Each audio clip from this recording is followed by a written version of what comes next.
ఉదయాన్నే రాలిపోతున్నది త్వరలోనే, రాలిపోతున్నది త్వరలోనే. పూకింత పరిమళమా, ఒక రోజుకింత అందమా. ఓ చిన్న పువ్వు తన జీవితంలో పరిమళాన్ని ఇస్తుందయా. ఓ చిన్న పువ్వు తన జీవితంలో పరిమళాన్ని ఇస్తుందయా. ఆ పువ్వు కంటే మరి గొప్పగా చేసిన నీలో ఆ పరిమళముందా. ఆ పువ్వు కంటే మరి గొప్పగా చేసిన నాలో ఆ పరిమళముందా. పువ్వుకింత పరిమళమా,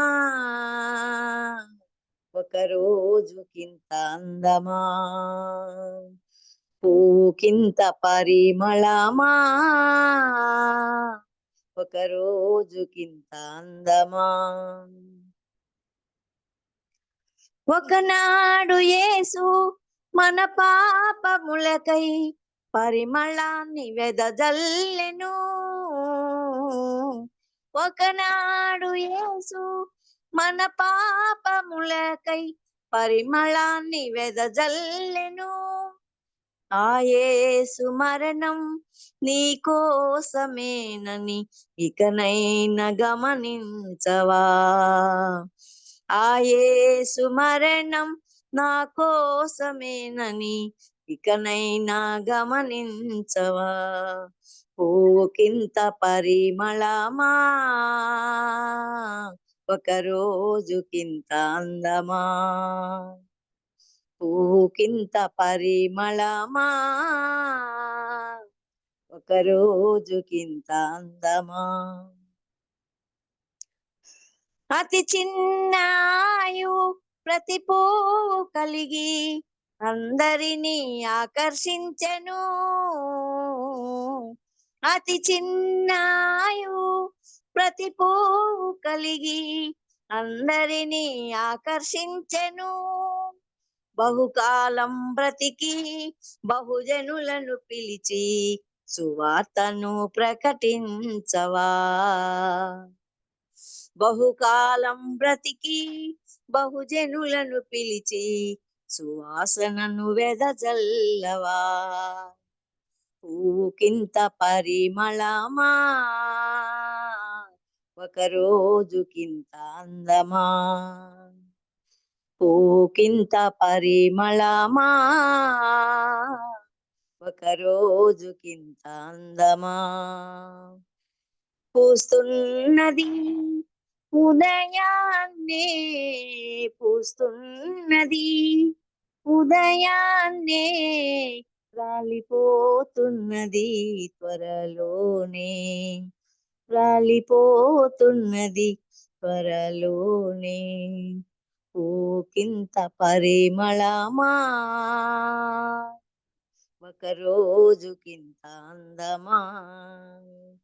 అందరూ వందనాలండి. మొదట ప్రార్థన చేసిన లలితకు వందనాలు. అలాగే మంచి అర్థసహితమైన పాటను మధుర గాత్రంతో ఆలపించిన సోదరి అన్నపూర్ణమ్మ గారికి, ఆస్థాన గాయకురాలికి మరోసారి వందనాలు. అంత లేదులే మా వందనాలు. చిన్న పువ్వును దేవుడు ఎంత అందంగా సృజించి ఉదయమనే పుడుతుంది, త్వరలోనే వాడిపోతుంది, సాయంత్రానికి వాడిపోతుంది.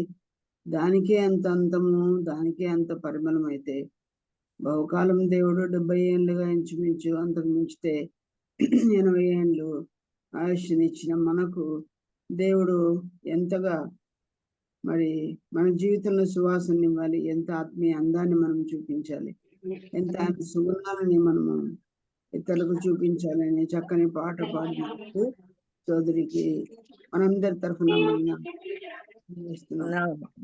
ఇస్తే అవైతే లాభం అని. మన మరణ దినం ఎప్పుడో తెలియదు, మన పోకడ ఎప్పుడో కూడా మనకు తెలియదు, ఆయన రాకడ ఎప్పుడో తెలియదు కనుక పువ్వులాగా పరిమళించి ఆత్మీయ అందాన్ని వెదజల్లుతూ ప్రభువుని ప్రకటించే వాళ్ళగా ఉండాలని మంచి పాఠం నేర్చుకున్నాము. యథావిధిగా మనం చదువుతున్న పరమగీతముల గ్రంథంలో ఒక మాట మనం చదువుకుందాము. పరమగీతముల గ్రంథం 2వ అధ్యాయము 16వ వచనం చదువుకుందామండి. 16వ వచనం నేను చదువుతాను. నా ప్రియుడు నావాడు, నేను అతని దానను, పద్మములున్న చోట అతడు మందను మేపుచున్నాడు. మరొకసారి చదువుకుందాం. నా ప్రియుడు నావాడు, నేను అతని దానను, పద్మములున్న చోట అతడు మందను మేపుచున్నాడు. చిన్న ప్రార్థన మనం చేసుకుందాం. మహాగణుడ, మహోన్నతుడ, పరిశుద్ధుడ, నిత్య నివాసి, అమరత్వంలో ఉన్న సాటి లేని సత్యదేవ, ఎవరును ప్రవేశించజాలని తండ్రి నాయన దురోగాహమైన తేజస్సులో మీకు మీరే సాటిగా నివసిస్తున్నారు. ఉత్తర దిక్కున్న సభాపర్వతం మీద ఉన్నతమైన లోకములో ఉన్నత సింహాసనమునైనా నీకు మించి ఎవరు లేరు. మరి అటువంటి సింహాసనం మీద ఆసీనుడైన దేవుడవు ప్రభువా, నీ ఏళ్ళు మితిలేనివి ప్రభువా. అందుని బట్టి నిన్ను స్తుతిస్తున్నాము. నిన్న నేడు నిరంతరం ఏకరీతిగా ఉన్న దేవుడవు. నీతో సాటి అయిన దేవుళ్ళు ఎవరూ లేరు తండ్రి. వెలుపుల్లో నీతో సమలు ఎవరూ లేరు. అతిశయ కారణం కలిగిన గొప్ప దేవుడువు, గొప్ప నామం కలిగిన దేవుడువు, స్తోత్రార్హ నామము, పూజార్హ నామము, అన్ని నామముల కంటే పై నామము. మీకు స్తోత్రం. మా రక్షణకు ఆధారమై, మా ప్రార్థనకు ఆధారమై, దయమును వెలిగట్టే నామమై తండ్రి నాయన నీతిమంతులు ప్రవేశించి దుర్గమైన నామము ప్రభువా, మమ్మల్ని రక్షించే నామము, దిన రక్షణ కూడా ఇచ్చే నామము. మీకు స్తోత్రం. నిత్య కాలానికి మమ్మల్ని రక్షించిన నామము దేవా, మిమ్మల్ని స్తుతిస్తూ ఉన్నాం. వాక్యం చదువుకొని ఉన్నాం. తిరిగి దేవా, మా మేధస్సుకు అందని మాటలు కానీ గ్రహించలేము. వినటకు మా యొక్క ఆత్మ చెవులను తెరవమని, అలాగే హృదయంలో భద్రపరచుకుంటూ మా హృదయాలను కూడా తెరవమని ప్రభా, మా జీవితంలో దిద్దుకొని మీరు అక్కడ కొరకే ఎదిగే భాగ్యం అనుగ్రహించమని, పరిశుద్ధాత్మ ద్వారా బోధ కలిగించమని వేడుకుంటూ ఉన్నాము. ఎక్కువగా వింటున్నాము, ఎక్కువగా దిద్దుకోవడానికి, ఎక్కువగానే సమరూపంలోనికి మార్చబడ్డానికి సాయం చేయండి. మాట్లాడుతున్నది మీరే అని జాగ్రత్తగా యోగ్యమైన మంచి మనస్సుతో వినడానికి దేవా, ఏకంగా నూరంతలుగా పఠిస్తేనే ఇంకా దినాలు లేవు కనుక ప్రభా, జాగ్రత్తగా వినడానికి వినుబుద్ధి మీరు పుట్టించమని, నిష్ప్రయోజకురాలను నీ సులువు చాటు నన్ను మరుగుపరిచి నీ చేతి నీడలో కప్పి ప్రభా నీ మహిమ కొరకే వాడుకోమని ప్రార్థన చేస్తున్నాము. మీరే వాక్యంలో కనబడండి, మీ ప్రేమయే కనబడినట్లుగా చేయండి. మీ గుణాశములే ప్రచురించబట్టకు సహాయం చేయండి. దిద్దుబాటు మేము అసహించుకొనకుండా దిద్దుబాటు కలిగి జీవించడానికి సహాయం చేయండి. ఆశ ఉన్న ప్రాణాన్ని తృప్తిపరచమని వేడుకొంచున్నాం ప్రభా. నా నోటికి నీ మాటలు అందించి ప్రభా సహాయం చేయండి. మాతో ఉండమని చదివి వచ్చిన బిడ్డలందరి ఆశని మీరే తీర్చమని మీ దగ్గర చేతులుగా మిమ్మల్ని అప్పగించుకొనిచు శక్తి గల పరిశుద్ధ లేఖనాలు శక్తితోనే ప్రభావంతోనే బయలుపడి నీ ప్రభావం ద్వారా మా అందరిలో మీ కార్యం జరిగించుకోమని, సర్వ సంపదలు దొరికినట్లుగా మీ వాక్యం మాకు దొరికింది. జుంటి తేన ధారల కంటే, ద్రాక్షారసము కంటే దేవా మధురమైన మీ వాక్యం, దేవా కృప మెదడుల కంటే విలువైన మీ వాక్యం, వేల కొలది వెండి బంగారు నాణముల కంటే కోరదగిన వాక్యం, తప్పులు చేయకుండా దిద్దే వాక్యం, అసహ్యమైనవన్నీ అసహించుకోవడానికి మీ కృపను మాతో కూడా ఉంచమని, మాతో మాట్లాడి మహిమ ఘనత ప్రభావం మీకే ఆరోపించుకోమని, యేసు ప్రభు అతి పరిశుద్ధమైన ఎన్నికైన మహోన్నతమైన హెచ్చించబడిన నామంలోనే వినయంతో వేడుకొని ప్రార్థిస్తున్నాము తండ్రి. ఆమేన్. ఎవరో చిన్నపిల్ల ఆమెన్ అనింది. దేవునికి స్తోత్రం. దేవునికి వందనాలు. చేరి వచ్చిన మీ అందరికి కూడా నా వందనాలు తెలియజేస్తున్నాను. ఈవేళ పరమగీతం గ్రంథంలో నుండి 2వ అధ్యాయము 16వ వచనం మనం చదువుకున్నాం. 16వ వచనం ఎలా స్టార్ట్ అయింది? పోయినసారి గుంట నక్కల గురించి మనం చదువుకున్నాం. ఈవేళ నా ప్రియుడు నావాడు, నేను అతని దానను అని వ్రాయబడిన విషయాన్ని మనం చదువుకున్నాం. నా ప్రియుడు నావాడు, నేను అతని దానను. ఈ మాట పొద్దున్నే నాకు గుర్తొచ్చినప్పుడు చాలా సంతోషమైంది. దేవుడు అంట, యెహోవా యేసు ప్రభు నా ప్రియుడు, అతడు నావాడు, నేను అతని దానను. ఎంత దగ్గరి సంబంధం దేవునితో. చాలా మంది దేవుళ్ళు నమ్ముకున్న వాళ్ళు ఈ మాట చెప్పలేరేమో. ఆయన నా ప్రియుడు, నేను అతని దానను. నాకు ఆయన, నా కోసం ఆయన ఉన్నాడు, ఆయన కోసం నేను ఉన్నాను. మేమిద్దరమే కదా. ఎంత దగ్గరి సంబంధం. మన వాళ్ళు అనబడిన వాళ్ళు ఈ లోకంలో, మన ఇంట్లోనే, మన బంధువులు, మన ఫ్యామిలీలో ఎంతో మంది ఉండొచ్చు, కానీ కలకాలానికి వాళ్ళకు మనం ఉండము, వాళ్ళు మనకు ఉండదు. ఇది కొద్ది కాలమే ఈ సంబంధం, బాంధవ్యాలు. కానీ ప్రభువు మన ప్రియుడట. ఆయన మనకు చెంది ఉన్నాడు, మనం ఆయనకు చెంది ఉన్నవాడు. ఎంత దగ్గరి అవినాభావ సంబంధం. తండ్రి అయిన దేవునితోనూ, కుమారుడైన యేసుక్రీస్తుతోనూ, ఆయన పరిశుద్ధాత్మతోనూ, అనగా త్రియేక దేవునితోనూ ఇంత దగ్గరి సంబంధం ఎన్నడైనా మనం ఆలోచించామా? తల్లిదండ్రులు ప్రేమతోనే మనం కన్నారు, వాళ్ళు మనకి ఇప్పుడు లేరు. ఈ లోకాన్ని విడిచిపోయిన అన్నదమ్ములు, అక్కచెల్లెలు మనతో లేరు. కొద్ది కాలమే వారికి మనం ఎట్లున్నాము, మనకు వారు అట్లే ఉన్నారు. కొద్ది కాల సంబంధమే. కానీ మన ప్రభువు మనవాడు, మనము ఆయన వారు.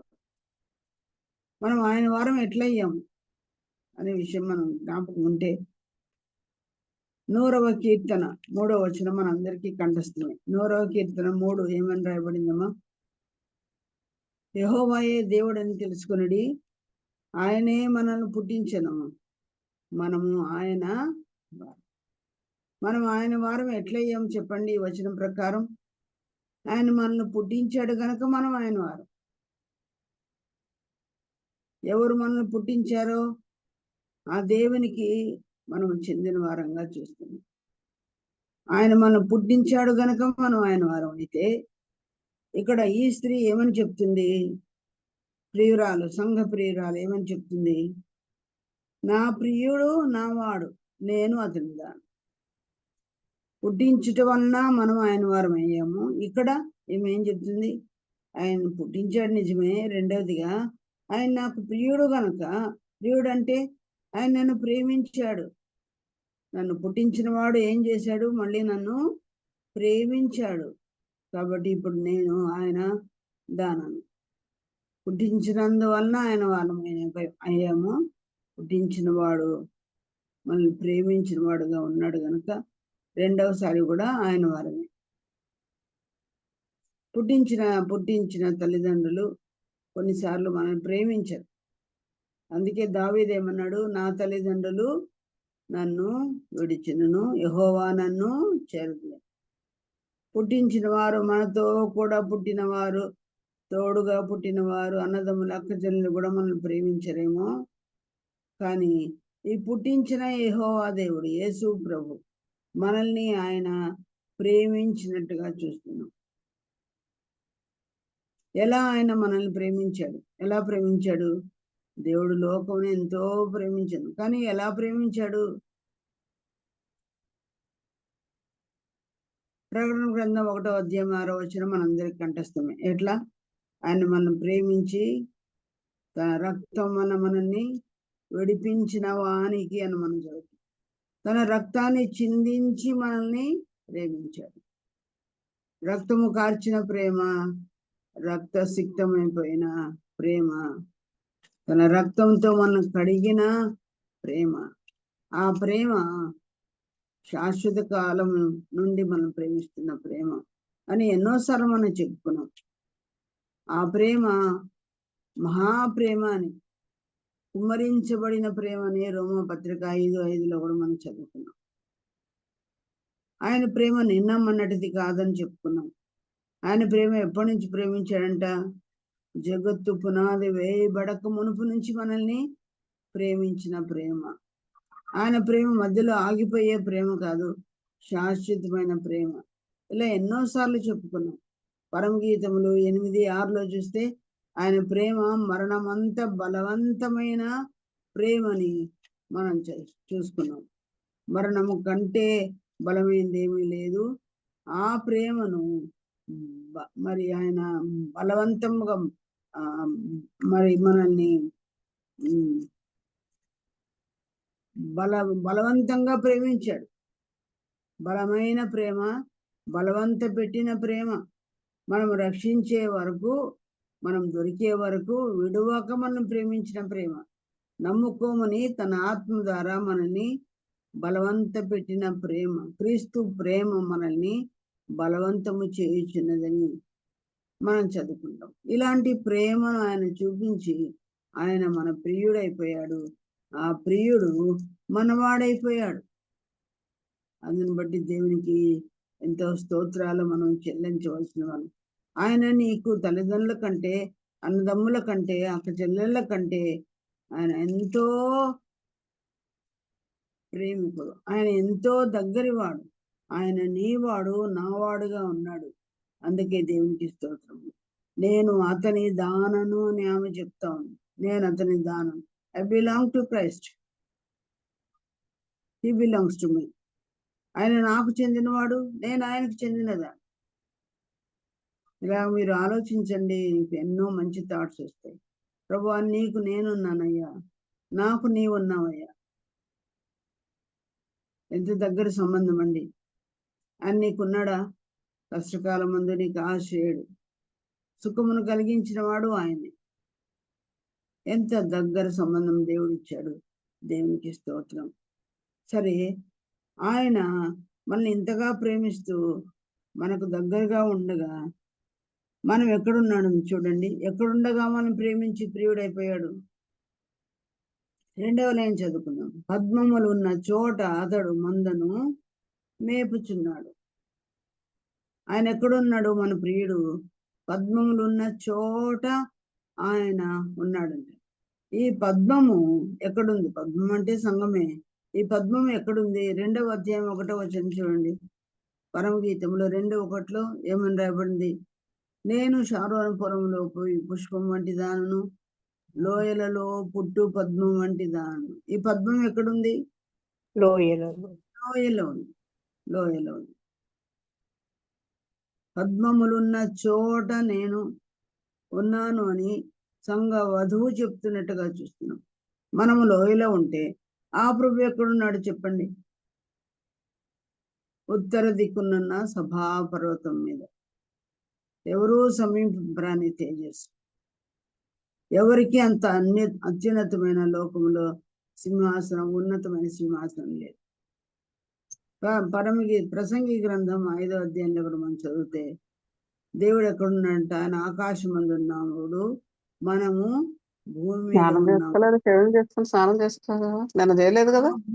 కూడా, ఆ భూమిలో కూడా మనము ఆదివారం చేస్తారు అంతే. గుడికి వెళ్ళేటప్పుడు మ్యూట్లో పెట్టుకోండి.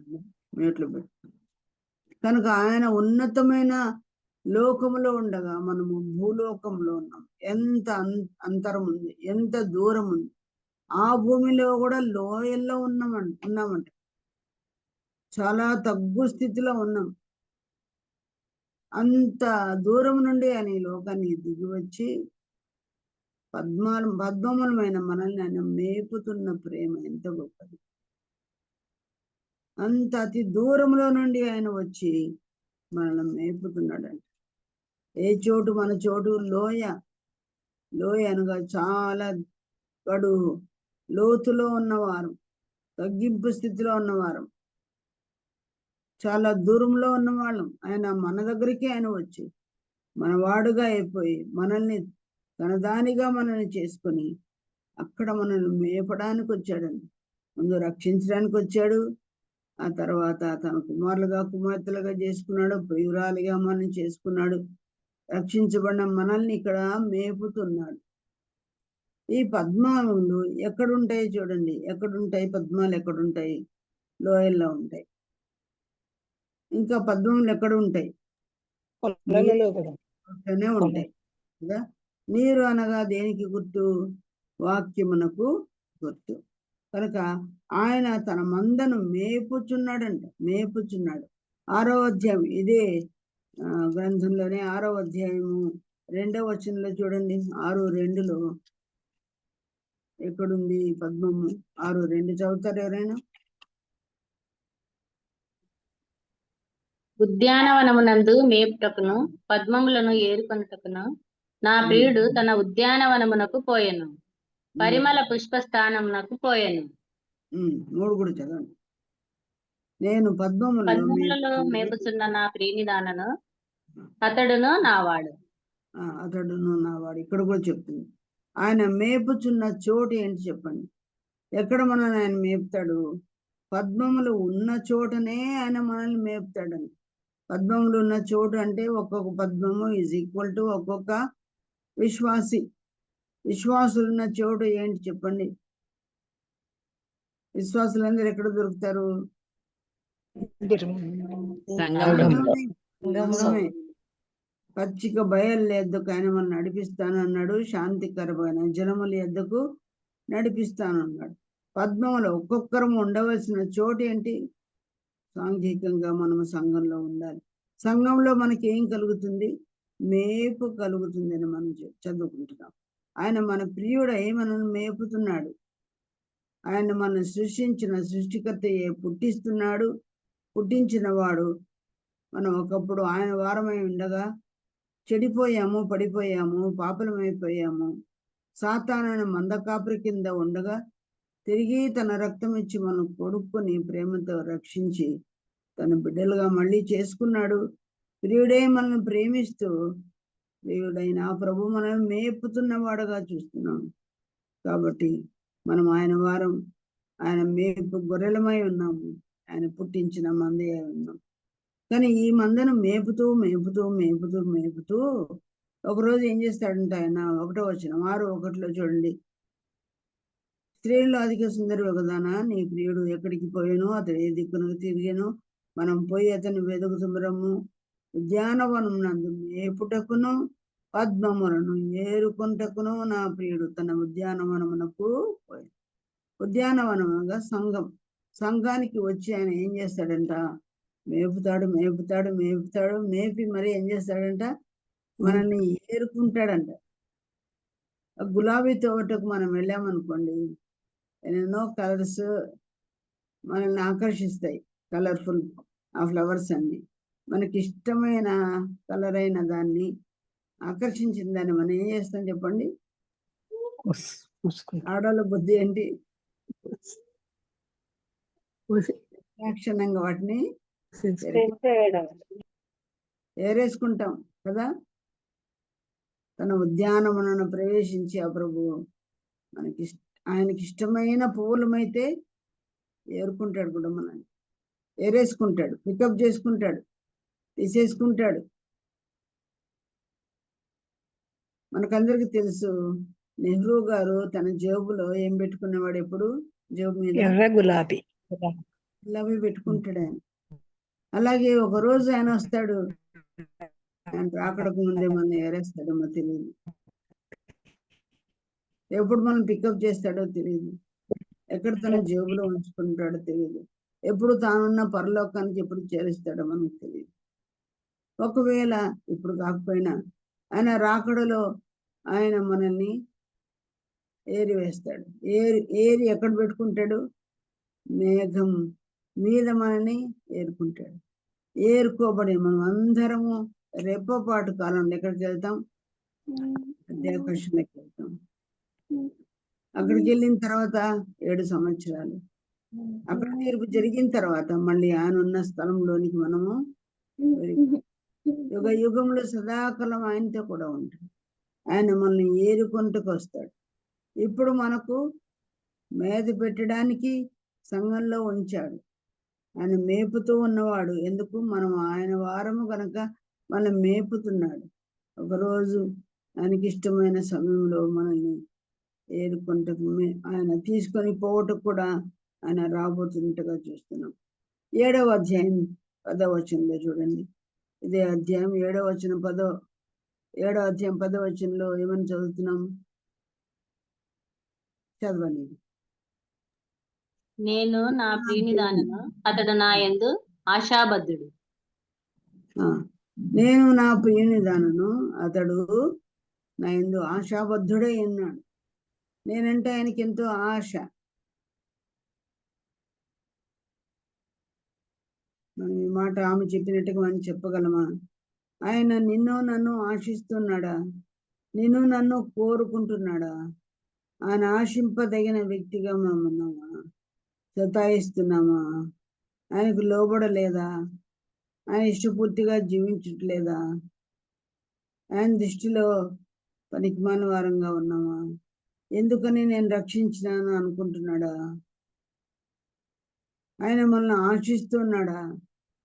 ఆ బిడ్డ నా సన్నిధికి రావాలని ఆశిస్తున్నాడా? ఆయన నా బైబిల్ చదవాలి అని ఆశిస్తున్నాడా? సాక్షిగా ఉండాలి అని ఆశిస్తున్నాడా? నీ మీద ఆయన ఎన్ని ఆశలు పెట్టుకున్నాడో. ఆయన ఆశాబద్ధుడుగా ఉన్నాడా? దేవునికి మనం ఎవరండి? ఎవరు మనం? ఆయన సన్మానించకుండా సిలువ వేసిన వారం, మేకులు కొరడాలు ముళ్ళ కిరీటం పెట్టి కొరడాలతో కొట్టించి వస్త్రహీనుగా చేసిన వాళ్ళం, విరోధులం, శత్రువులం మార్చుకున్నాడు. ఇకను నీ పాపములు ఎన్నడూ జ్ఞాపకం చేసుకొని అన్నాడు. తూర్పు పడములో ఎంత ఎడమో అంత ఎడమ చేస్తా అన్నాడు. మన మీద ప్రేమ చూపించి వాక్యముతో మన జీవితాలను మారుస్తూ ఉన్నాడు. తన సమరూపం మనకు ఏర్పరుస్తూ ఉన్నాడు. ఆశలు పెట్టుకున్నాడు. నా రూపం ఆ బిడ్డలో వచ్చిందా అని వచ్చే వరకు అలాగ దేవుడు మన మీద ఆశలు పెట్టుకొని ఉన్నాడు. తన ఎద్దకు పిలుచుకోవాలని ఆశలు పెట్టుకున్నాడు.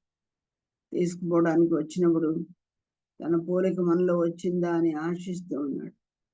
ఆయన మన యందు ఆశాబద్ధుడుగా ఉన్నట్టు మనం చూస్తున్నాం. ఆశాబద్ధుడుగా ఉన్నాడు అనే మాటకు సహాయకరంగా మరొక మాటను మనం చూద్దాం. 13వ వచనం చూడండి. 6వ అధ్యాయము 13వ వచనం. 6:13లో శూలమితి రమ్ము మేము నేను ఆశ తీరా చూచుకై తిరిగి రమ్ము. అంటే ఆశ తీరా మనల్ని చూడాలని అనుకుంటున్న సమయంలో ఈ ప్రియురాలు ఎక్కడికో పోయిందన్నమాట. రా అని మళ్ళీ పిలుస్తున్నాడు. ఆయన ఆశలన్నీ మన యందే ఉన్నాయి. సంఘాన్ని ఆయన తిరిగి రమ్మని చెప్తున్నాడు. ఎక్కడో ఉన్నామేమో, దూరం అయిపోయామేమో, ఆయనకు దూరం అయిపోయామేమో, ముందు దూరం అయిపోయామో, వెదకి రక్షించుకున్నాడు. మళ్ళీ రక్షించబడిన తర్వాత కూడా దూరం అయిపోతున్నాము. ఎంత వాక్యం ఇచ్చి మనల్ని పోషిస్తూ ఉన్నా, ఏరుకోవాలా, కూర్చుకోవాలా, పరలోకాన్ని తీసుకుపోవాలా అనుకుంటున్న సమయంలోనే ఇంకా దూరం వెళ్ళిపోయామా? ఎక్కడికి వెళ్ళిపోయాం? ఇప్పుడు చూడండి 3వ అధ్యాయంలో చూడండి. 3వ అధ్యాయం మొదటి వచనం ఎలాగో రాయబడింది, చదువుతారమ్మా? రాత్రి వేళ పరుండి ఉండి నేను నా ప్రాణ ప్రియుని వెదకినను అతడు కనబడకయుండెను. ఇక్కడ 3వ అధ్యాయం మొదటి వచనంలో ఆమె వెతుకుతా ఉంది అంటే ఎక్కడో పోగొట్టుకుంది ప్రభుని, ప్రియుని పోగొట్టుకుంది. రాత్రి వేళ వెతుకుతున్నట్టుగా మనం చూస్తున్నాం. ఈ అధ్యాయంలోనే కిందికి మీరు చదివితే 4 వచనాలలోనే ఎన్నిసార్లు వెదుకు తిని అనే మాట ఉందో చూడండి. రాత్రి వేళ పరుండి ఉండి నేను నా ప్రాణ ప్రియుని వెతికింది. ఒకసారి వెతికింది, రెండవసారి తర్వాత లైన్లో వెతికినను అతడు నాకు కనబడదు అని 2 సార్లు చూస్తున్నాం. ఆ తర్వాత రెండవ వచనంలో పట్టణం వెంబడిపోయి వెతుకుదును అనుకుంది. తర్వాత సంత వీధుల్లోనూ రాజవీధుల్లోనూ తిరుగుదును, నా ప్రాణప్రియుని వెదకుదును. ఎన్నిసార్లు అయిందండి ఇప్పుడు వెదకుదును అనే మాట? 4 సార్లు వచ్చింది. ఆ తర్వాత కింది లైన్లో నేను వెదికినను అతడు కనబడలేదు. ఇది ఎన్నిసార్లు వచ్చింది? 5 సార్లు వచ్చింది కదా. ఇలాగూ ఈ అధ్యాయంలోని 5 సార్లు వెదకి తిని. నీవు నేను ఇంతగా దేవుని వాక్యంతో పోషించబడుచున్నాం. జూమ్లో కూడా గత 5 ఏళ్ళుగా పోషించబడుతూనే ఉన్నాం. ప్రతి నిమిషమును నేను దానికి నీరు కట్టుచున్నానని దేవుని వాక్యంలో యెషయా గ్రంథంలో కూడా చదువుతాం. నిమిషము దినము ఏండ్ల కొలది మనల్ని ఆయన పెంచుచూ ఉండగా, ఆయన గురించి మనం వింటూ ఉండగా, ఆయన అనుభవిస్తూ ఉండగానే ఆయన ఎక్కడో పోగొట్టుకున్నాం. ఏ సందర్భంలో పోగొట్టుకున్నామో, ఏ దినమున పోగొట్టుకున్నానో, ఎప్పుడు ఆయనకు దూరమై పోగొట్టుకున్నామో మనం గమనించుకోవాలి. యేసు ప్రభువుని తల్లిదండ్రులుగా భావించబడుచున్న యోసేపు మరియలు కూడా ఒకరోజు ఏమైపోయారు చెప్పండి? యేసు ప్రభుని వాళ్ళు పోగొట్టుకున్నట్టు మనం చూస్తున్నాం. ఎన్నేళ్ళప్పుడు? 12 ఏళ్ల ప్రాయంలో యెరూషలేం దేవాలయంకు వాళ్ళు వెళ్ళారు పండుగకు. తిరుగు ప్రయాణంలో యేసు ప్రభు వారితో లేడు.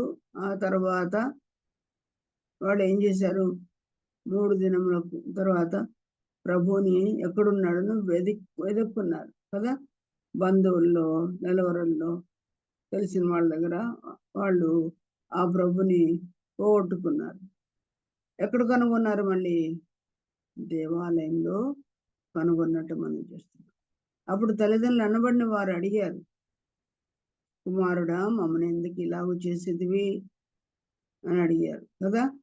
అప్పుడు కుమారుడైన యేసు ప్రభు ఏమన్నాడు? నేను నా తండ్రి పనుల మీద ఉండవన్నని మీరు ఎరగరు. కుమారుడు ఎప్పుడు ఎక్కడుంటాడు?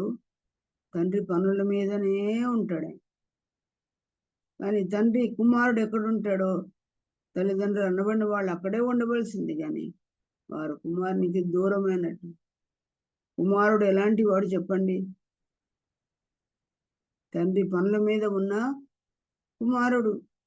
తండ్రి పనుల మీద లేని ఈ తల్లిదండ్రులు అనబడిన వాళ్ళు ఆయన పోగొట్టుకున్నట్టుగా తండ్రి పనుల మధ్య అక్కడ దగ్గరలో ఉన్నట్టు ఉండవలసిన వారు ఉండనట్టు మనం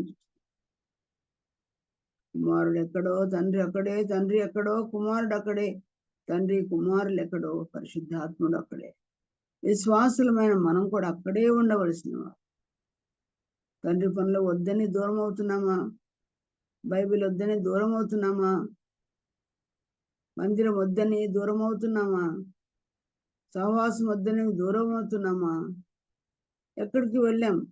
మనము ఎట్లా పోగొట్టుకున్నాం? ఏ విషయంలో పోగొట్టుకున్నాం? ఏ విషయంలో దూరంగా ఉన్నాం? రాత్రి వేళ ఈమె తన ప్రియుని వెతికినట్టుగా చూస్తున్నాం. ఈరోజు నా పాయింట్ ఏంటంటే, ఎక్కడ ప్రభువును పోగొట్టుకున్నాం? ఎట్లు ఆయన వెతుకుతూ ఉన్నాం? దేవుని పిల్లలమే, ఆయనకు చెందిన వారమే. I belong to him, he belongs to me అని చెప్పుకుంటూనే పోగొట్టుకుంటున్నాం. ఆయన నా దేవుడు, నా ప్రియుడు, నాకు జన్మని ఇచ్చిన నా సృష్టికర్త, ఇంకా ఏవో చెప్పుకుంటూనే ఆరాధించుకుంటూనే మనం పోగొట్టుకున్నాం. మనం వెతికిందంట రాత్రి జాములో వెతికినట్టుగా. మనం రాత్రి జాములో వెతికితే దావీదు ఏమంటున్నాడు? ఎట్లా వెతికాడంట? రాత్రి జాములో నిన్ను వెతికినప్పుడు ఏమన్నాడు? ప్రభు మెదడులు దొరికినట్లుగా నాకు అయిపోయింది అన్నాడు కదా. మనం ఎప్పుడు వెతికినా ఆయన ప్రభువిన మెదడులాగా ఆయన మనకుంటాడు. రుచికరమైన వాడుగా ఆయన ఉంటాడు. చాలాసార్లు మనం పోగొట్టుకుంటున్నాం. ఎక్కడ పోగొట్టుకుంటున్నామో మనం ఎరిగితే మంచిది. యెషయా గ్రంథం 26వ అధ్యాయంలో ఒక మాట చూద్దాం. చూడండి, యెషయా గ్రంథం 26వ అధ్యాయంలో 9వ వచనం. ఎవరైనా తెలిసిన వాళ్ళు చదివితే మంచిది. యెషయా 26:9. రాత్రి వేళ నా ప్రాణము నిన్ను ఆశించుచున్నది, నాలో నున్న ఆత్మ ఆసక్తితో నిన్ను ఆశ్రయించుచున్నది. నీ తీర్పులు లోకమునకు రాగా లోక నివాసులు నీతిని నేర్చుకొందురు. చాలు. 26వ అధ్యాయంలో రాత్రి వేళ నా ప్రాణము నిన్ను ఆశించినది. రాత్రి వేళ మన ప్రాణాలు ఎవరిని ఆశిస్తా ఉంది, ఎవరిని ఆసక్తితో వెంబడిస్తున్నాయి? రాత్రి అవుతుంది, బిడ్డను ఆశ్రయిస్తాం, నిద్రను ఆశిస్తాం కదా. ఇంకా మన ఆసక్తి దేంట్లోనో. కొద్దిమంది బెడ్లో సెల్ ఫోన్ను ఆశిస్తారేమో, నిద్రను ఆశిస్తారేమో, సొంత ధ్యానాలు ఉంటాయేమో, సొంత జ్ఞాపకాలు ఉంటాయేమో, బెడ్ మీద పండుకొని పిల్లలను ముచ్చటిద్దామని అనుకుంటామేమో. కానీ సంఘ కన్యక ఎవరిని జ్ఞాపకం చేసుకుంటా ఉంది? రాత్రి వేళ నా ప్రాణము నిన్ను ఆశించుచున్నది. కొద్దిమంది పడుకొని బెడ్ మీద పడుకొని టీవీని ఆశిస్తున్నారేమో, లోక సంబంధమైన న్యూస్ను ఆశిస్తున్నారేమో. రాత్రి వేళ సోదరి, నీవేమి చేస్తున్నావు? రాత్రి మన పనిపాట్లు ముగించిన తర్వాత మన ప్రాణం ప్రభుని ఆశిస్తుందా? నాలో ఉన్న ఆత్మ, నీలో ఉన్న ఆత్మ ఆసక్తితో ఆయన ఆశ్రయిస్తుందా? ఆయన ఏ వేళ ఆశ్రయించి వారికి ఎంతో మేలు జరుగుతుందని చదువుతాం. ఆయన ఆశ్రయించి వారికి ఏ మేలు కొదవై ఉండేదని కూడా చదువుతాం.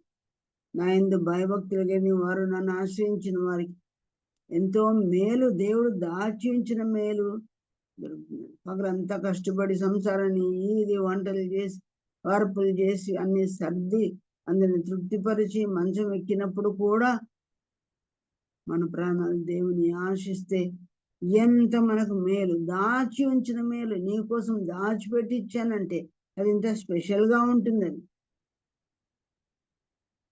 ఆయన సన్నిధిని వెదకాలి, నిత్యమూ వెదకాలి. రాత్రి వేళ కూడా,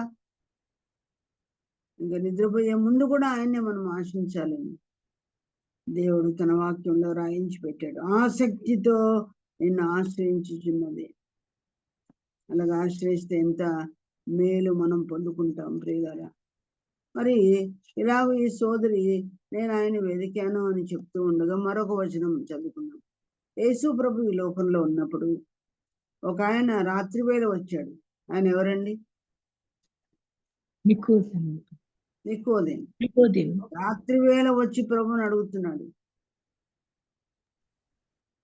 ఇశ్రాయేలుకు బోధకుడు వేయండి, విని సంగతులు ఎరగవా అని నిత్య జీవాన్ని గురించి ఆయన చెప్తూ ఉన్నాడు.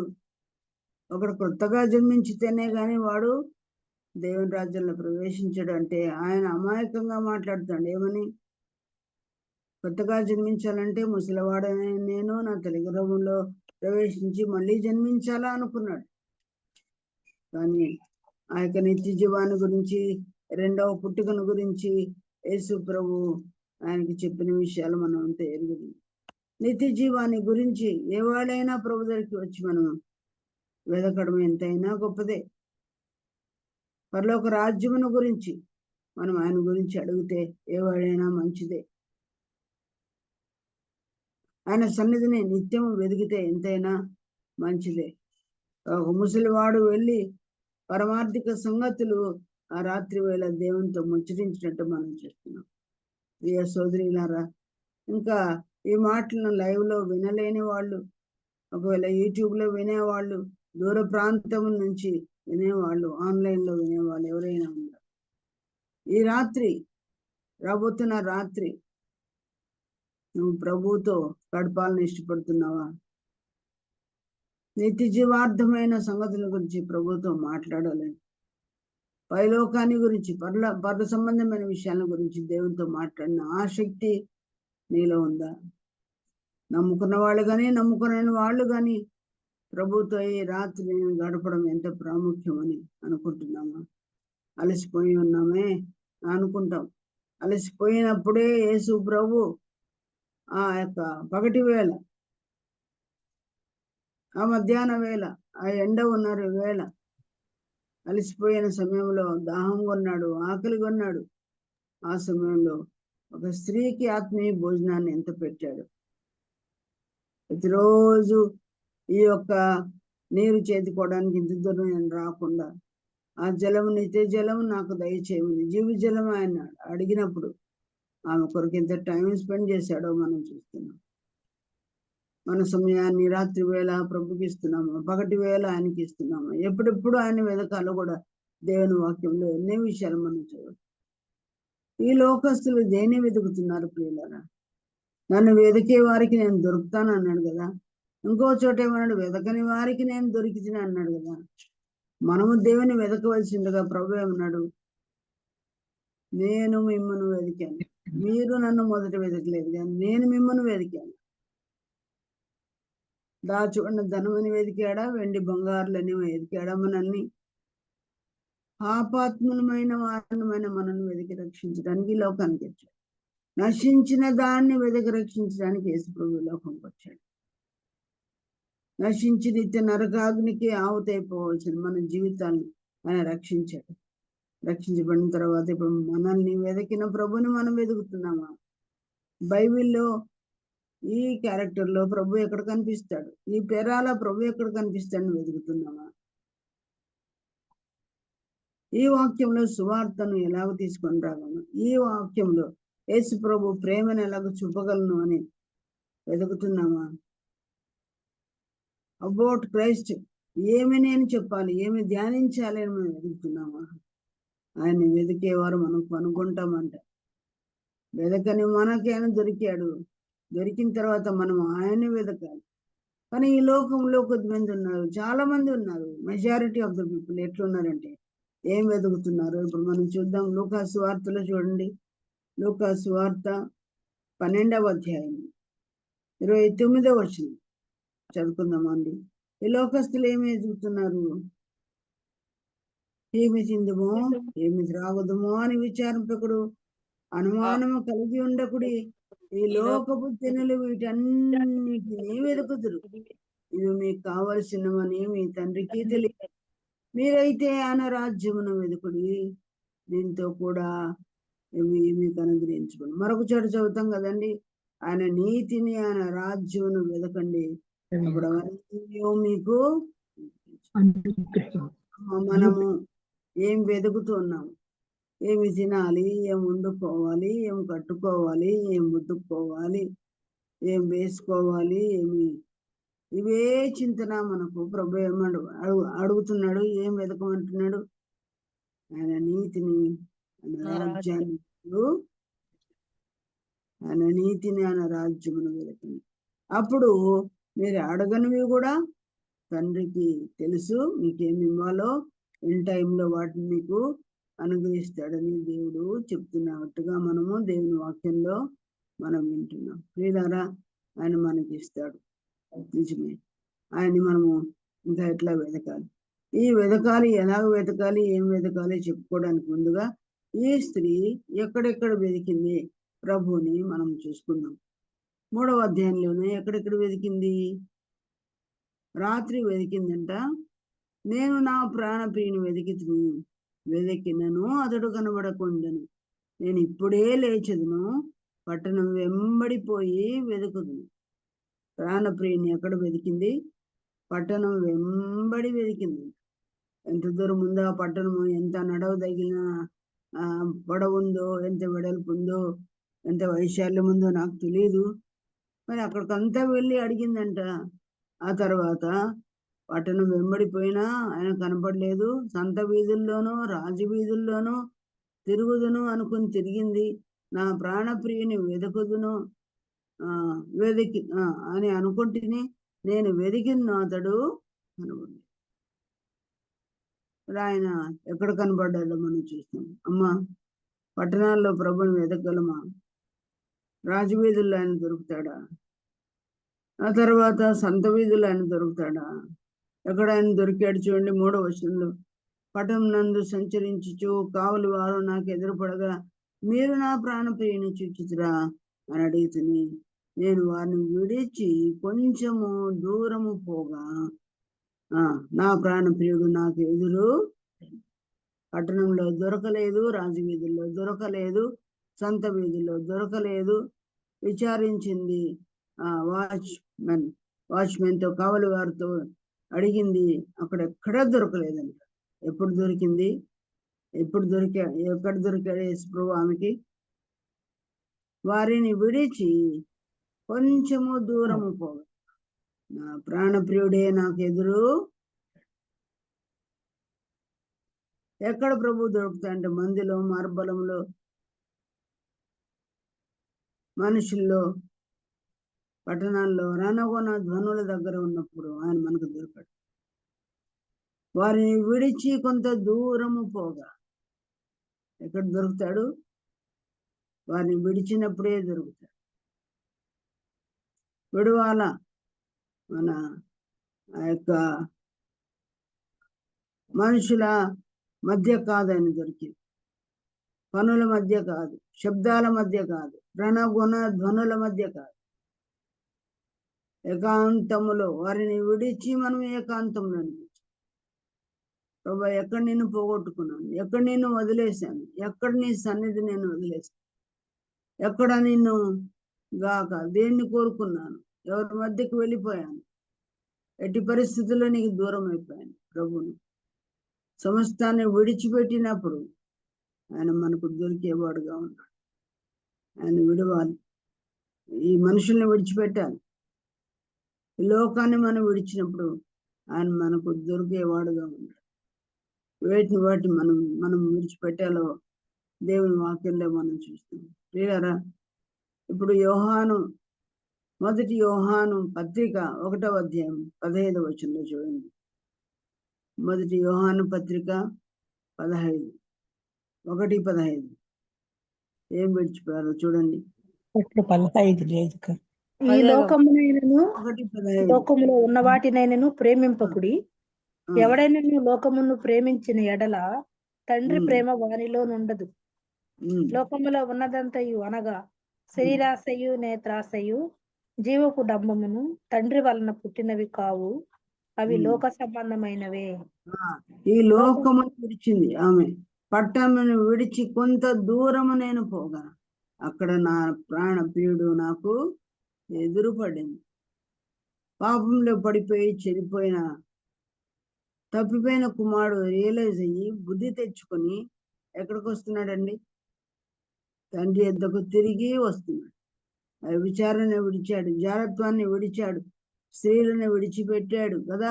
పందుల సహవాసాన్ని విడిచిపెట్టి నా తండ్రి దగ్గరికి వెళ్తానని వచ్చినప్పుడు తండ్రి ఏమైపోయాడు చూడండి. అక్కడ కూడా ఈ వర్డ్ ఉంది కదా, ఎదురుపడింది. ఎప్పుడు? కుమారునికి బుద్ధి వచ్చి వాడు వస్తూ ఉండగా తండ్రి ఎదురుపడి మెడ మీద పడ్డాడు కదా.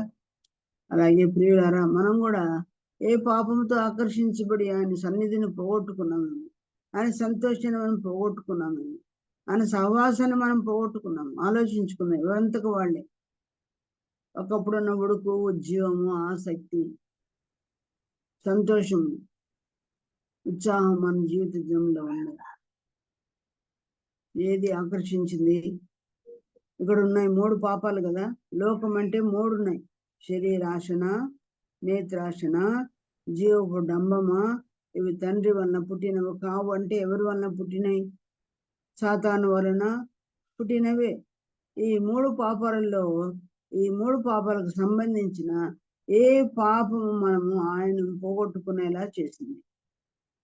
బలము తగ్గిపోయింది, ఉత్సాహం తగ్గిపోయింది, ఆసక్తి మందగించింది, సంతోషం లేదు. ఏదో బతుకుతున్నామంటే బతుకుతున్నామే అన్నట్లుగానే ఉంది. కానీ ఎక్కడో పోగొట్టుకుని ఆమె వెతికినట్లుగా వెతకాలనే మనసు మనలో కలిగిందా? ఆయన ఎవరు? నా ప్రాణ ప్రియుడు, మై బిలవడ్ అని ఇంగ్లీష్లో రాయబడింది. ఆయన మనకు బిలవడైతే, ఆయన మన ప్రాణ ప్రియుడైతే విడిచిపెట్టి ఎంత కాలమైంది? వెతుకుతున్నామా? అక్కడ ఇక్కడ వెతికింది, అడిగింది కూడా. ఎవరు? ఆమె ప్రియుని ఆమెకు తెచ్చిపెట్టిన వాళ్ళు ఎవరు లేరు. కానీ ఆమె మరి వీటన్నిటిని విడిచిపెట్టినప్పుడే ఆమె ప్రియుడు ఆమెకే ఎదురుపడ్డాడు. మనం విడిచిపెట్టనంత వరకు ఆ పాపాలు మనకైనా దొరకడు. మనం విడిచిపెట్టి తప్పిపోయిన కుమారుడిలాగా ఆయన దగ్గరికి వస్తున్న ప్రయత్నంలో, ఆశలో మనం ఉన్నట్లయితే ప్రభువే మనకి ఎదురుపడతాడు, మెడ మీద పడతాడు. కుమారుని దగ్గర మంచి వాసన వస్తుందండి, పందుల దగ్గర ఉన్న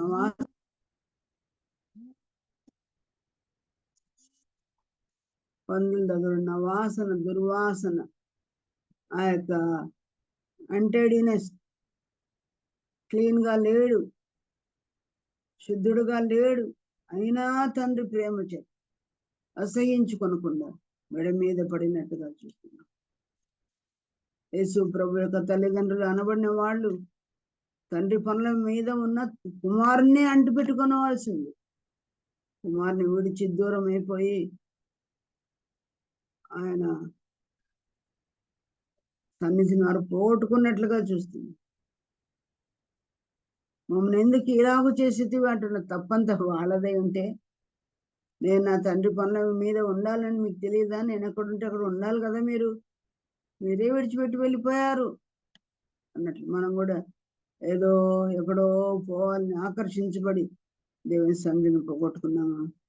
బైబిల్లో దేవుని సన్నిధి ఉంటుందండి, ప్రార్థనలో దేవుని సన్నిధి ఉంటుంది, సహవాసం, దేవుని బిడ్డల సహవాసం మధ్య దేవుడు ఉంటాడు.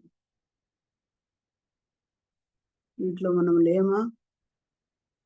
ఏదో ప్రభుకి ఇష్టమైన చోట మనం ఉండకుండా మనం వెళ్ళిపోయిన అనుభవం ఎక్కడ దూరం చేసేయేమో.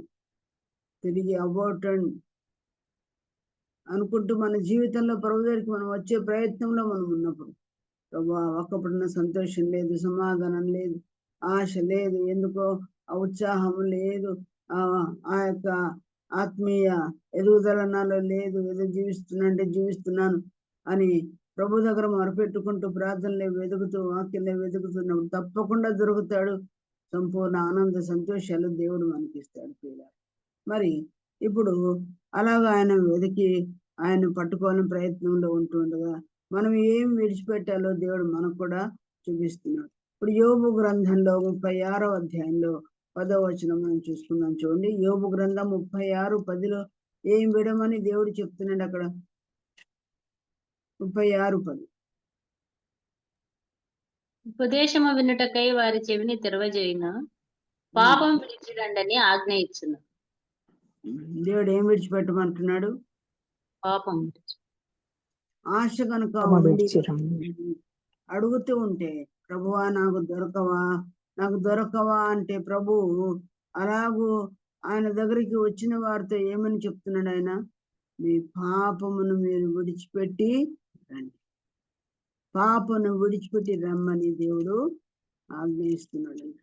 ఒకవేళ ఫలానా పాపమని దేవుడు చూపిస్తాడు తప్పకుండా. ఎక్కడ రంగినాను, ఎక్కడ వంగిపోయినాను, ఎక్కడ చెతికిల పడ్డాను, ఎక్కడ బ్రేక్ తీసుకుంటున్నాను, ఎక్కడ ఆగిపోయాను, ఆ యొక్క గల్తీలాగా బాగా పరిగెత్తా ఉంటుంది ప్రభా, చాలా బాగుండే ఆత్మీయ జీవితం, సేవా జీవితం, ప్రార్థనా జీవితం బాగా కీపప్ చేస్తూ ఉంటుంది. ఎక్కడో తండ్రి ఉన్నట్టుండి నా భక్తి ఎంత ఆవిరైపోయినట్టు అయిపోయిందంటే దేవుడు చెప్తున్నాడు, ఫలానా పాపము నీలో ఉంది. స్పెసిఫిక్ గా ఆ పాపాన్ని దేవుడు ఎత్తి చూపించేవాడుగా ఉన్నాడు.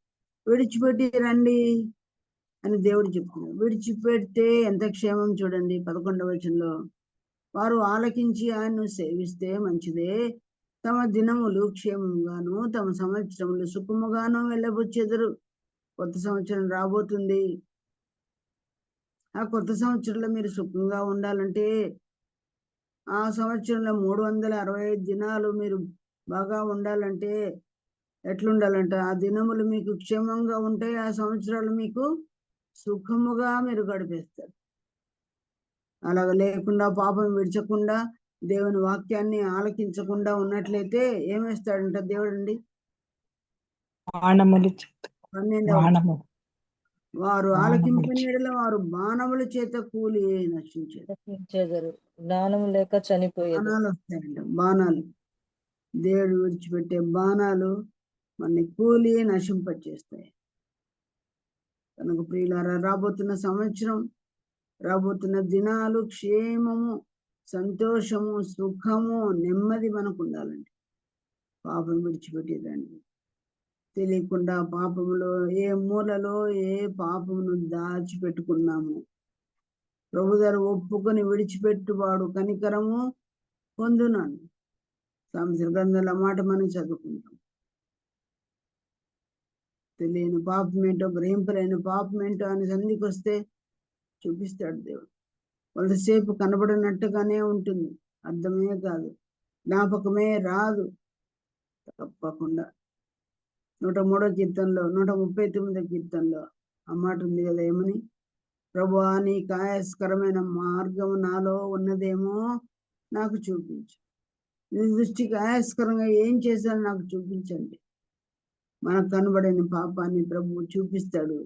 దాన్ని ఒప్పుకొని విడిచిపెట్టే కనికరము, లేకపోతే బాణాలు ఆయన సంధించేవాడుగా మనం చూస్తున్నట్టుగా వాక్యంలో మనం గ్రహిస్తున్నాం. కనుక పాపాన్ని విడిచిపెట్టాలి. ముందేమో లోకమును విడిచిపెట్టాలి అని విన్నాం. స్పెసిఫిక్ పాపాన్ని దేవుడు చూపిస్తే ఆ పాపాన్ని కూడా విడిచిపెట్టాలని మనము నేర్చుకున్నాం. అలాగూ మనం పాటలో పాడుకుంటాం, దినదినంబు యేసుకు ఎట్లా ఉండాలంట? దగ్గరగా, లోకానికి దూరముగా, పాపానికి దూరముగా విడిచిపెట్టి ఆయన దగ్గరికి రావాలి. దినదినము యేసుకు దగ్గరగా. ఈ సంవత్సరం నుంచి రేపు సంవత్సరానికి వెళ్ళబోయే మనం మరి ఇంకా ఎక్కువ దగ్గరగా క్లోజ్ టు జీసస్ లాగా మనం వచ్చేసి ఆయన కోరికలకి మనం మారిపోవాలి. సరే, ఇలాగ మనము ఆయన వెదకవలసిన వరంగా ఉన్నాం. ఇంకా ఎలాగ వెదకాలో మనం చూస్తాం. చూడండి, లేఖనాల్లో ఇది వారికి తెలియదు, పాత నిబంధనల వారికి తెలియదు. మరి పూర్తి గ్రంథాన్ని పొందుకున్న మనం దేవుడు మిగతా అధ్యాయాల్లో, మిగతా పుస్తకాల్లో దేవుడు ఏం వెదకమని మనతో చెప్తున్నాడు. హోషియా గ్రంథం 10వ అధ్యాయము 12వ వచనం చూడండి. హోషియా గ్రంథం, దానియేలు, హోషియా గ్రంథం 10వ అధ్యాయము 12వ వచనం చూడండి. నీతి ఫలించినట్లు మీరు విత్తనము వేయుడి, ప్రేమయను కోత మీరు కోయుడి. యెహోవాను వెదకుటకు ఇదే సమయము. కనుక ఆయన ప్రత్యక్షమై మీ మీద నీతి వర్షం కురిపించినట్లు ఇది వరకెన్నడూనూ దున్నని బీడు భూమి దున్నుడి. ఎవరిని వెదకాలని ఉందమ్మా ఇక్కడ? విడిచిపెట్టవలసిన వాటిని మనం చూసాము. ఎవరిని వెదకాలంటే ఇప్పుడు లోకాన్ని యెహోవాను విడిచి యెహోవాను వెదకాలి. ఎప్పుడే వెదకేమో ఆయన కనుగొన్నామో నిజమే, కానీ మన జీవితంలో అడపా ఏవో అడ్డం వస్తున్నాయి, ఏమో మనల్ని ఆకర్షిస్తున్నాయి, ఏవో మనల్ని లాక్కొని వెళ్తున్నాయి. ఇటువంటి సమయంలో నమ్ముకున్న తర్వాత యాత్రా జీవితంలో ఆయన వెదకాలంట. ఆయన వెతికితే ఏమొస్తుంది మనకు? ఆయన ప్రత్యక్షమవుతాడంట. ప్రత్యక్షమై మన మీద ఏం కురిపిస్తాడు? నీతి వర్షం కురిపించినట్లు ఇది వరకు ఎన్నడూ దున్నని బీడు భూమిని దున్నాడు. ఆయన వెదకే వారమైతే నీతి వర్షమును పొందుకుంటాము, బీడు భూములను దున్నుతాము. ఇదేనంట దేవుని వెదికేది. ఈ వెదకడం అనేది, ఈ నీతి వర్షం అనేది, ఈ బీడు భూములను దున్నేది మనం ఎప్పుడైనా ఎరిగామా? నమ్ముకున్నాం, ఆరాధన చేస్తున్నాం, చర్చికి వస్తున్నాం, మరి మరొక వారం వస్తున్నాం, బైబిల్ స్టడీలు, ప్రార్థనలు ఇవి చేసుకుంటాం, నిజమే. కానీ మీరు ఆయన వెతికితే ఆయన మీకు ప్రత్యక్షమయ్యాడా? ప్రత్యక్షమైన తర్వాత నీతి వర్షం కురిపించేటట్టు మీరు ఇదివరకు ఎన్నడూ దున్నని బీడు భూములను దున్నమని చెప్తుంటే దున్నుతున్నామా? ఆయన వెదకగా మీకు ఈ ప్రత్యక్షత వచ్చిందా? ఓ సంఘ పెద్దలు ఉన్నారు, సంఘ సేవకులు ఉన్నారు, వారు భార్యలు ఉన్నారు, డీకన్స్ ఉన్నారు, వాళ్ళు మాత్రం కొద్దిమంది ప్రత్యేకంగా పిలువబడిన వాళ్ళు ఉన్నారు, వాళ్ళు చేసుకుంటారులే, వాళ్ళు దున్నుతారులే అని అనుకుంటున్నాం మనం. ప్రతి ఒక్కరికి దేవుడు చెప్పాడు కదా, ప్రభు మీరు సర్వలోకానికి వెళ్ళండి, సర్వ సృష్టికి సువార్తను ప్రకటించండి ఆయన శిష్యులము శిష్యురాండ్లమైన మనకు అందరికీ చెప్తున్నాడు. ఆ 12 మంది శిష్యులే చేశారండి. ఆ తర్వాత సంఘాలుగా నెలకొల్పబడిన తర్వాత సంఘాలు ఆయన సేవ చేయలేదా? స్పెషల్గా పిలువబడిన వారు మాత్రమే కాదు, మనలో ప్రతి ఒక్కరము కూడా మరి బొడుగు మనం దున్నే వాళ్ళుగా ఉండాలి. సంఘం అంతా దున్నే వాళ్ళుగా ఉండాలి ప్రతి ఒక్కరు. అలాగూ మనం ఆయన్ని వెతికితే తప్పకుండా ఆయన మనం ప్రత్యక్షమై పరాని బీడు భూములు దున్నండి అని దేవుడు చెప్తాడండి. ఏమిటి ఆ సంగతి మనం చదువుకుందాం. యెషయా గ్రంథం 45వ అధ్యాయంలో చూడండి, నీతి వర్షం అంటే అర్థం ఏంటి? యెషయా గ్రంథం 45వ అధ్యాయము 8వ వచనం చదువుకున్నాం. 45:8 ఏంటి నీతి వర్షం అంటే? 45:8 ఆకాశ మండలము నీతిని కురిపించినట్లు అంతరిక్షమా మహావర్షము వర్షించుము. భూమి నెరలు విడిచి రక్షణ ఫలించినట్లు భూమి నీతిని మొలిపించును గాక. యెహోవానగు నేను దాన్ని కలగజేసి ఉన్నాను. చాలు నాయన. నీతి వర్షము కురిపించినట్లు నీతిని మొలిపించున్నట్లు. ఆయన నీతి ఏంటంటే మనుషుడు అని నీతి ఏంటి? రక్షణ ఫలించాలి, భూమి నెరలు విడవాలి. ఒక మొక్క రావాలి అంటే వర్షము కావాలి, వాక్య వర్షము కావాలి. వాక్య వర్షము కుమ్మరించబడినప్పుడు భూమి నెరలు విడుస్తుంది, దేవుని వాక్యం ఫలిస్తుంది, మనుషులకు రక్షణ. మీరు మేము మనమందరము కూడా ప్రభుని వెదకడం అంటే, ప్రభువా నీ వాక్య వర్షం మా మీద కురిపించాం, మేము రక్షించబడ్డాం. కానీ మా ద్వారా మరికొన్ని ఆత్మలు రక్షించబడాలంటే, ఈ రక్షణ మొలకలు మొలవాలంటే తండ్రి నీ నీతి వర్షం, నీ వాక్య వర్షం కుమ్మరించు, రక్షణ ఫలించినట్లు నీతి మొలిపించబడినట్లు చేయమని ప్రార్థన. నీ ద్వారా నా ద్వారా ఎంతమంది రావాలో, మీ ఊరి వారు, మీ బంధువులు, మీ ఇంటి వారు, మీ పిల్లలు, వారిలో రక్షణ మూలకలు మొలిపించలాగున మనం ప్రయత్నం చేస్తున్నామా? అందుకే వెతుకుతున్నామా? మా ఇంటి వాళ్ళను కూడా మీరే వాక్యం చెప్పి రక్షించుదురుగా, కానీ ఇతరుల మీదనే పెడుతున్నామా? ఆ పని నీకు చేతనైనంత వరకు నీ పిల్లల రక్షణ భారం నీ మీదనే ఉంది. ఆ విషయంలో యెహోవాను వెతుకుతున్నావా? నీవు వెతకకపోయినా ఆయన నీకు రక్షణ కలిగించాడు. అది ఎంతో ఎంతో అనుభవంలో నేర్చుకున్నావు. ప్రభు వాక్యం సువార్త ఆ పిల్లలకి వారి మీద వాక్య వర్షము కురిపించబడినట్లుగా, నీతి మొలిపించబడినట్లుగా, రక్షణ మొలకెత్తునట్లుగా వారి కొరకు మనం ప్రయత్నం చేస్తున్నాం. కనుక ఆయన మీరు వెదకండి, మీ బిడ్డల్లో ఆ రక్షణ విషయంలో ప్రభువును వెదకండి. నీతి వర్షము రక్షణ మరి ఆ యొక్క వాక్య వర్షము దేవుడు కురిపిస్తాడు అని దేవుడు చెప్తున్నాడు. ఆయన ప్రత్యక్షమై వారి మీద నీతి వర్షం కురిపించినట్లు మీరేం చేయాలంటున్నాడు?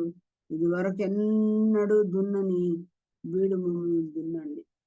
మన పిల్లలు, మన బంధువులు, మన ప్రియులు, మన ఇన్లాస్ వీళ్ళందరూ ఎట్లున్నారంటే ఇదివరకు ఎన్నడూ దున్నని బీడు భూములాగా ఉంది. ఆ బీడు భూములను దున్నమని దేవుడు చెప్తున్నాడు. ఎట్లా దున్నాలి ప్రభా? నా బిడ్డలకి ఎట్లా చెప్పాలి ప్రభా? నా బంధువులకి ఎట్లా చెప్పాలి?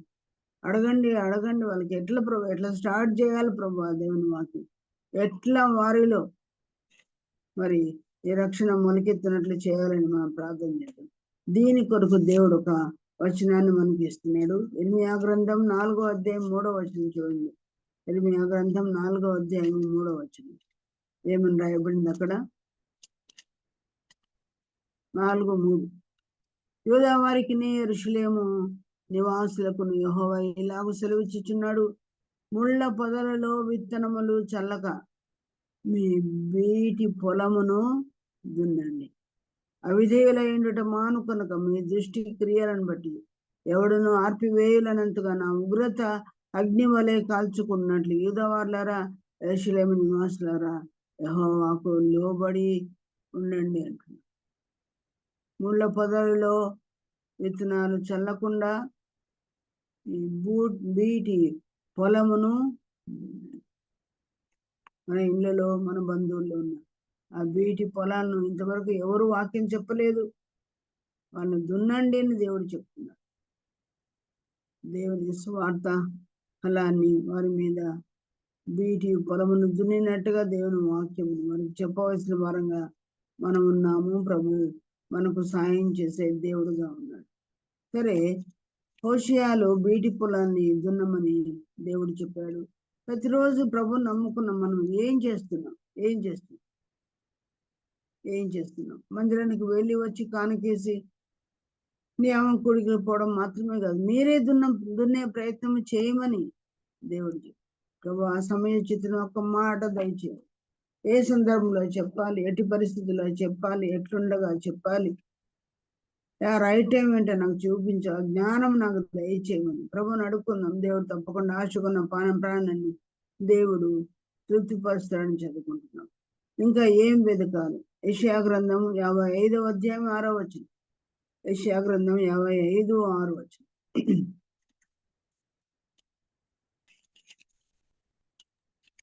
చూసారా? యెహోవా మీకు దొరుకు కాలమునందు ఆయనను వెదకుడి, ఆయన సమీపంలో ఉండగా ఆయనను వేడుకొనుడి. యెహోవాను ఎప్పుడు వెతకాలి? ఆయన సమీపంలో ఉండగా వేడుకొనుడి. సమీపంలో ఉండగా, దొరుకు కాలంలో ఉండగా. దొరికే టైంలో దొరికించుకోండి ఆయన. ఇంకో మాట అన్నాడు, ఆయన సమీపంలోనే ఉన్నాడు, ఇప్పుడే వెతుక్కోండి. ఆయన దూరం అవుతాడు, ఆయన దూరం అయిపోతాడు. ఒక రోజు వస్తే ఆయన దొరకడు. ఇప్పుడు ఆయన మీకు దొరకు కాలం ఇది. ఆయన మీరు వెతకండి అని దేవుడు చెప్తూ ఉన్నట్టుగా మనం చూస్తున్నాం. ఆయన దొరికే దేవుడు, ఆయన సమీపంలో ఉన్న దేవుడుగా మనం చూస్తున్నాం. సమయము ఇంకా ఉంది అనుకోవడానికి మనం వీలు లేదు. యేసు ప్రభు వెళ్ళిపోతున్నాడు, యెరూషలేము దాటి అని వెళ్ళిపోతున్నాడు, యెరికోను దాటి వెళ్ళిపోతున్నాడు. గుడ్డివాడు ఏం చేశాడు? దావీదు కుమారుడా నన్ను కరుణించుము, దావీదు కుమారుడా నన్ను కరుణించుమన్నాడు. అల్లరి చేయొద్దు, ఊరుకుండు శిష్యులు చెప్పారు. వాడు మరి ఎక్కువగా ఏం చేశాడంట? అయ్యో ఎరుకో దాటిపోతే ఇంకో దొరకడే ప్రభు అని మరి ఎక్కువ కేకులు వేశాడు. ఆయన దొరుకు కాలంలోనే మన ఇంటి వారి రక్షణ కొరకు మనం కేకులు వేద్దాం. మరి మన కొరకు కూడా ఒకవేళ ఇంకా ఎవరైనా ప్రభువుని నమ్మకపోతే వారు కూడా ప్రభు దొరికే సమయంలోనే ఆయన కొరకు మరి ఎక్కువగా బలీయమైన ప్రార్థనలు మనం చేద్దాం. ఆయన మనకు దొరికే దేవుడుగా ఉన్నాడు. దీని విషయమే మీరు ఇంకా ఆలోచన చేసుకోండి. వాటిని గురించి మీరు మరి ధ్యానం చేయాలని కోరుకుంటున్నాం. ఆయన సమీపంలో ఉండగా వెతకాలి అని మనం నేర్చుకుంటున్నాము. కానీ ఎప్పుడు వెతకాలి? విశ్వాసి ఎప్పుడు ఆయన వెతకాలి? 63వ కీర్తన మనకు బాగా తెలుసు. మొదటి వచనంలో ఏమనుందమ్మా? 63:1 ఎప్పుడు? వేకునే వెదకదను. వేకునే నేను అతని వెదకను. చదువుదామా? 63:1. దేవా నా దేవుడు నీవే, వేకునే నిన్ను వెదకుదును. ఆయన దేవుడు, ఆయనే మన దేవుడు అయితే నీవు నేనే మాట చెప్తున్నామ్మా. వేకునే. ఎందుకు? ఆయన నా దేవుడు కాబట్టి వేకునే. అంటే ఫస్ట్ ప్లేస్ ఆయనకి ఇస్తా. వేరే థాట్స్ ఏమీ రాక మునిపే మనం, వేరే గుర్తులు ఏమీ రాక మునిపే ఫస్ట్ థాట్ ఎవరి మీదకి మళ్ళించాలి? మనం దేవుడు. ఆయన నా దేవుడు అయితే వేకునే ఆయనకు టైం ఇస్తాం. ఆయన నా దేవుడు కాకపోతే లాస్ట్ టైం ఇస్తా అనే దాని భావన. First place, first thought, first పని ఆయనదే. ఏ ఫోన్స్ మనం డిస్టర్బ్ చేయకముందే, పిల్లలు మనని లేచి వాళ్ళు మనతో మాట్లాడకముందే, భర్త లేవకముందే ఫస్ట్ థాట్ ప్రభువే ఉన్నారు. వేకునే లేచి అని నేను వెతుకుతాను. వేకునే లేచి ప్రార్థన వెతుకుతున్నాము ఆ ప్రభుని, బైబిల్లో వెతుకుతున్నాము మనం ప్రభుని. నేను వేకునే లేచెదను నిన్ను వెదకెదు. వేకునే లేచి ఆయన మనం వెతుకుతాం. 78వ కీర్తన 34లో మనం చూద్దాం. 78వ కీర్తన 34 వచనం. ద్వారిని విచారించినప్పుడు వారు ఆయనను వెతికిరి, వారు తిరిగి హృదయపూర్వకంగా దేవుని బతిమాలుకొనిరి. వెతకాల్సిన సమయంలో వెతకకుండా ఎప్పుడు వెతికారంటే, ఇక్కడ సంహరించినప్పుడు ఆయన్ని వెతికారండి. సంహరించినప్పుడు, సంహారం అంటే చచ్చిపోయారు, చచ్చిపోయిన తర్వాత వెతుకుతున్నారు. ఈ సమయం, ఈ వాక్యం దేని సూచిస్తుందో చూడండి. ఎప్పుడు దేవుడు ఎవరిని చంపారు, చంపబడిన తర్వాత ఎట్లు వారు వెతికారు అనే మాట మనం చూద్దాం. సంఖ్యాకాండం గ్రంథంలో ఒక మాట మనం చూద్దాం. చూడండి, సంఖ్యాకాండం గ్రంథంలో 21వ అధ్యాయం 5వ వచనం. వారి యాత్రా జీవితంలో ఎర్ర సముద్రం వచ్చింది. ఎర్ర సముద్రంలో ప్రజలు దేవునికి మోషేకును విరోధముగా మాట్లాడి, ఈ అరణ్యంలో చచ్చుటకు ఐగుప్తు నుండి మీరు మమ్మల్ని ఎందుకు రప్పించితిరి? ఇక్కడ ఆహారం లేదు, నీళ్లు లేవు, చవిసారము లేని ఈ అన్నము మాకు అయినది. ఇలాగా వాళ్ళు ఏం చేశారు, మోషే మీద అహరోను మీద సనుక్కున్నారు. ఏంటి చుట్టూదారిలో పోవాలన్నా అని.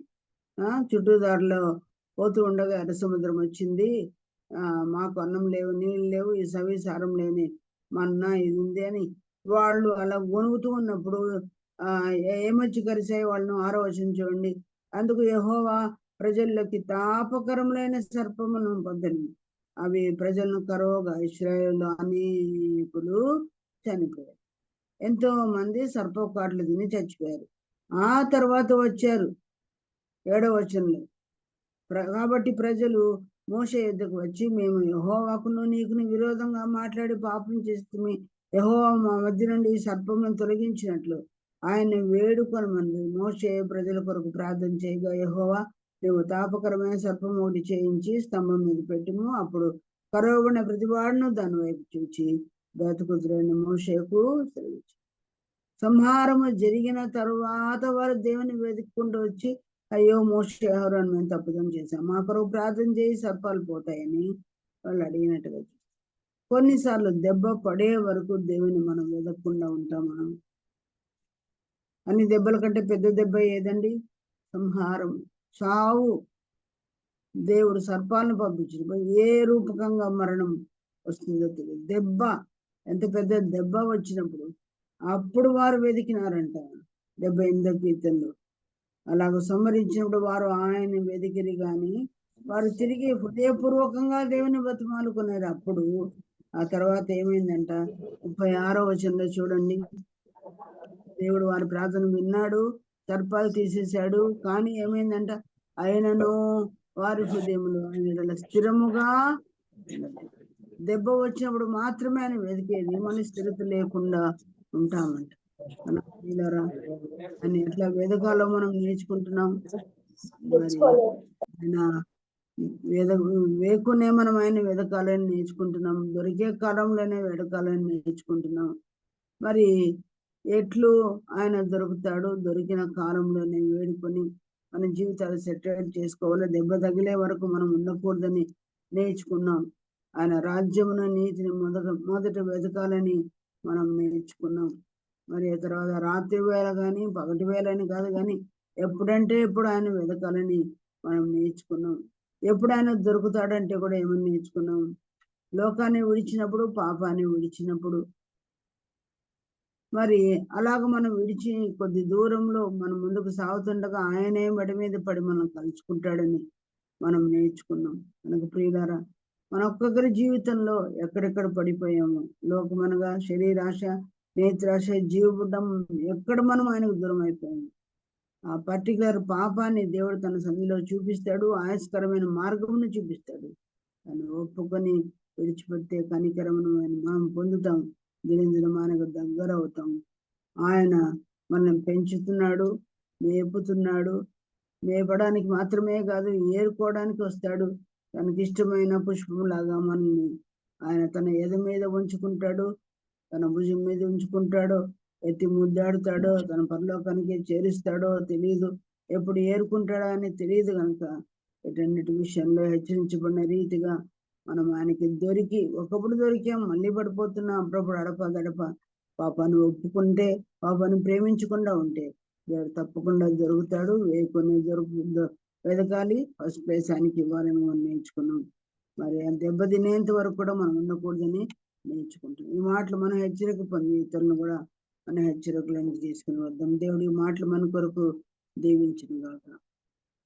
సోదరులరా, ఎవరికైనా ప్రార్థన